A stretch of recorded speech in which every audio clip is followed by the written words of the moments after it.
Eighth pay commission के हवाले से एक टीम जम्मू कश्मीर के दौरे पे है, जो यहाँ के सरकार के साथ साथ यहाँ के मुख्तलिफ ऑर्गेनाइजेशंस, मुलाजिम अंजुमन, एम्प्लॉयज एसोसिएशंस के साथ तबादला ख्याल करेंगे। और एट्थ पे कमीशन ने ही हमें एम्प्लॉय जॉइंट एक्शन कमेटी, जो यहाँ के 4.5 लाख मुलाजमीन की नुमाइंदा तंजीम है, एक मुश्तरका प्लेटफार्म है, हमें आज बातचीत के लिए दावत दी थी। आपने अपना पक्ष वहाँ पे रखा मुलाजमीन के मुतालबात के हवाले से, एट्थ पे कमीशन के हवाले से, बाकी मामलात के हवाले से। अपने हमारे जो कायद है, इनकी सरबराही में एक टीम वहाँ पे गई थी और हमने उनके साथ तबादला ख्याल किया एट्थ पे कमीशन के हवाले से और बाकी मामलात के हवाले से। एम्प्लॉय जॉइंट एक्शन कमेटी का क्या क्या मुतालबा रहा, एम्प्लॉय जॉइंट एक्शन कमेटी ने किन चीज़ों पे और किन मुद्दों पे बात की, इस सब के हवाले से मैं दावत देना चाहूँगा कायदी Karwan employ joint action committee सदरी जेक जनाब अजहर हुसैन दुरानी साहब को, कि वो आपके सामने आज की मीटिंग की तफसीलात रखें और जो भी वहाँ पे हमने उनके सामने रखा और उसके अलावा भी जो मामलात है उन पर ये बात करें। जनाब अजहर हुसैन दुरानी साहब। औज़ु बिल्लाहि मिनश शैतानिर रजीम, बिस्मिल्लाहिर रहमानिर रहीम। आप सबका बहुत बहुत शुक्रिया, कलील वक्त में बुला के आपको यहाँ आने के लिए बहुत बहुत शुक्रिया।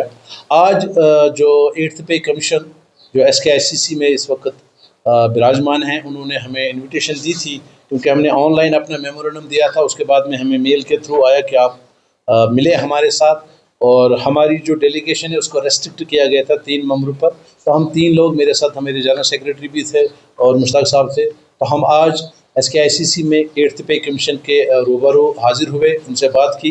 चूँकि मेमोरेंडम हमने पहले ऑनलाइन में जो प्रिस्क्राइब फॉर्मेट है उसमें भरा था, तो फिर भी हमें मौका दिया उन्होंने कि हम उन डिमांडों पर उनके साथ इंटरेक्शन करें। तो बहुत सारी डिमांडें थी। सबसे पहले एट्थ पे कमीशन में जो फिटमेंट फैक्टर है, क्या इस वक्त जो तनख्वाह की जो तफावत है, जो तनख्वाह के जो बेसिक पे है वो कितना होना चाहिए, उस पर हमने बात की कि फिटमेंट फैक्टर जो है वो एम्प्लॉयज़ फ्रेंडली होना चाहिए, आज की जो महंगाई है इस हिसाब से होना चाहिए।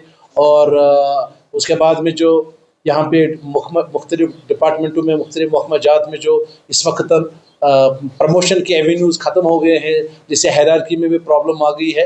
हमने उनके साथ वो डिस्कशन किया कि बहुत सारे महकमे जात में इस वक्त स्टेगनेशन है, बहुत सारे करियर प्रोग्रेशन नहीं हो रहे हैं, लोगों की DPC नहीं हो रही है, जबकि सुप्रीम कोर्ट ने भी कहा है कि अपनी सर्विस करियर में कम से कम 3 प्रमोशनें होनी चाहिए, 8 साल, 16 साल और 24 साल। तो उसकी मिसाल हमने एजुकेशन डिपार्टमेंट में जो हमारी कॉन्स्टिट्यूएंट है लेक्चरर एसोसिएशन, उनकी मिसाल हमने उनके यहाँ दे दी कि जो प्रिंसिपल यहाँ का प्रिंसिपल है, उसकी जो यहाँ बेसिक पे है वो 36 से 38 हज़ार है, जबकि राजस्थान में 1,08,000 है, दिल्ली में 78,000 है। तो ये तफावत दूर होनी चाहिए। यहाँ की जो प्रमोशन एवेन्यूज़ है वो कम हो रहे हैं, DPC नहीं हो रही है डिपार्टमेंटों में, उसकी वजह से लोगों की ग्रोथ नहीं हो रही है, मुलाजमिन की ग्रोथ नहीं हो रही है। हमने कमीशन को कहा कि ये यहाँ पे जो कैडर मैनेजमेंट है उस पर रिकमेंडेशन दी जाए यहाँ की सरकार को। इसी तरह से जो हमारे अलाउंस है, चाहे वो रिसिक अलाउंस है, चाहे वो मेडिकल अलाउंस है, हाउस रेंट अलाउंस है, क्या नाम इसका, रनिंग स्टाफ अलाउंस है, इसी तरह से क्या नाम इसका एजुकेशन अलाउंस है, ट्रांसपोर्ट अलाउंस है, उनको ऐड पार किया जाए। और सबसे बड़ी बात हमने कमीशन को कहा, चूँकि 2019 के बाद जम्मू कश्मीर एक यूनियन टेरिटरी है और यहाँ का जो एडमिनिस्ट्रेटिव कंट्रोल है डायरेक्ट वो सेंट्रल गवर्नमेंट से है, तो क्या वजह है कि यहाँ एक पे स्केल है और सेंट्रल गवर्नमेंट में दूसरी है। तो हमने उनसे कहा कि ये पे स्केल्स को, ये इस डिस्पैरिटी को ख़त्म किया जाए और हमें वही तनख्वाह दी जाए जो सेंट्रल गवर्नमेंट को मिलती है। इसी तरह से हमारी ग्रेजुएटी, हमारी लीव एनकैशमेंट, ये सारी चीज़ें हमें एट पार मिलनी चाहिए। हमने उनसे मुतालबा किया कि मेडिकल फैसिलिटीज़ एम्प्लॉयज़ को नहीं है मुयस्सर, तो उस पर रिकमेंडेशन दी जाए।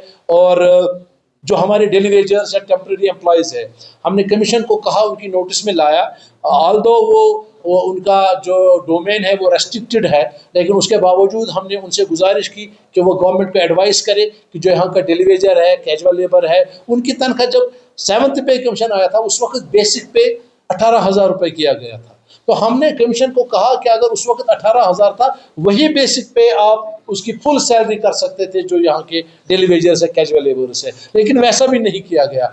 आज के दौर में उनकी तनख्वाह, हमने उनको कहा कि इस वक्त जो यहाँ का डेली वेजर है, जो यहाँ का कैजुअल है, सीजनल है, वो 309 रुपये पर महीने की तनख्वाह ले रहा है, जबकि लद्दाख में यही तनख्वाह 20,000 से भी ऊपर जा रही है, या यहाँ पे दिल्ली में। तो हमने कमीशन की नोटिस में लाया कि कुछ ऐसी चीज़ें हैं जो कमीशन के दायरे इख्तियार से बाहर है, लेकिन ऑन ह्यूमैनिटेरियन ग्राउंड्स हमने उनको कहा कि आप इन चीज़ों में इंटरवीन करें और सरकार को एडवाइस करें। हमने पब्लिक सेक्टर अंडरटेकिंग्स की बात की कि जब कमीशन होता है तो उनको कंडीशन लगाई जाती है, उनसे कहा जाता है कि पहले आप अपनी फाइनेंशियल फिजिबिलिटी देखिए, आप बोर्ड ऑफ अप्रूवल से पहले अप्रूवल ले लीजिए। हमने उनको कहा कि अगर एक मुलाजिम यही काम इस महकमे में कर रहा है, दूसरा मुलाजिम दूसरे महकमे में भी यही काम कर रहा है, तो तफावत क्यों है?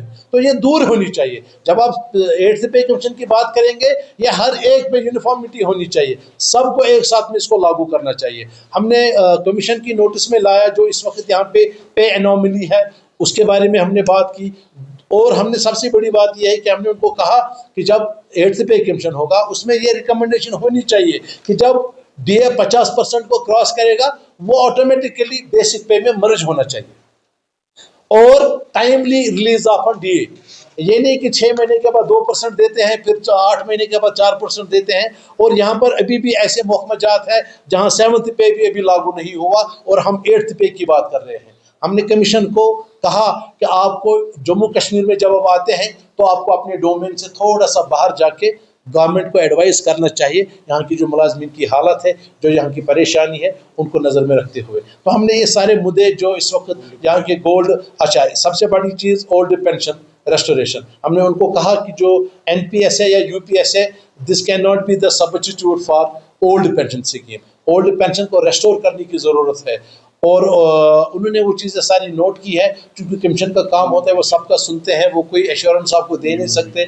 और इसी तरह से हमने मिनिमम वेजेस एक्ट के बारे में उनको कहा, और उनको कहा हमने कि लद्दाख की मिनिमम वेजेस क्या है, दिल्ली में मिनिमम वेज क्या है, और यहाँ मिनिमम वेज क्या है। हमने सजेस्ट भी किया है एक फिटमेंट फैक्टर उनको। अब देखते हैं कमीशन सब लोगों की सुनेगा, बहुत सारे लोग वहाँ पे आए थे और कल परसों भी यही है, तो उनकी बातें भी सुनी जाएगी। अलबत्ता एक चीज़ मैं यहाँ पे कहना चाहूँगा कि अभी भी कुछ मुलाजिम लीडर है जिनको 8-8, 10-10 साल रिटायरमेंट को हो गए, तब भी वो मुलाजमीन की वकालत के लिए आगे आते हैं। वो सोचते नहीं है कि उनका क्या है स्टेक, यहाँ पे उनका कोई स्टेक ही नहीं है। लीडरशिप करने के लिए पे कमीशन में जाके कन्फ्यूजन पैदा करते हैं।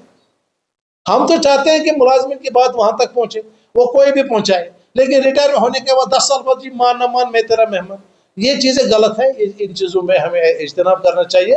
मुलाजमीन अपनी लड़ाई लड़ रहे हैं, हमें पे कमीशन पे सिर्फ इतना है। देखिए, पे कमीशन का काम है वो रिकमेंडेशन देंगे गवर्नमेंट को, उसके बाद में गवर्नमेंट ने नोटिफिकेशन निकाल के इसको इम्प्लीमेंट करना है। उस वक्त हमें पता है कि यहाँ पे इतने कमीशन कैसे हुए हैं, वो EJ के प्लेटफॉर्म के थ्रू ही हुए हैं, इत्तेहाद के थ्रू ही हुए हैं। तो हमें पूरी उम्मीद है कि ये जो 8th पे कमीशन यहाँ आया, उन्होंने हमें सुना, 10-15 मिनट का टाइम दिया और बगौर उन्होंने हमारी बातें सुनी, हमारी डिमांड सुने, और हमें पूरा यकीन है कि वो एम्प्लॉयज़ फ्रेंडली अपनी रिकमेंडेशन देंगे। और उसके बाद में जब इंशाल्लाह ताला वक्त मिलेगा या जो अपना वक्त पूरा होगा, तो यहाँ पर हमें इंशाल्लाह ताला वो इम्प्लीमेंट हो जाएगा, हमें पूरी उम्मीद है। और अगर नहीं होगा तो मुलाजमीन अपनी जदोजहद में।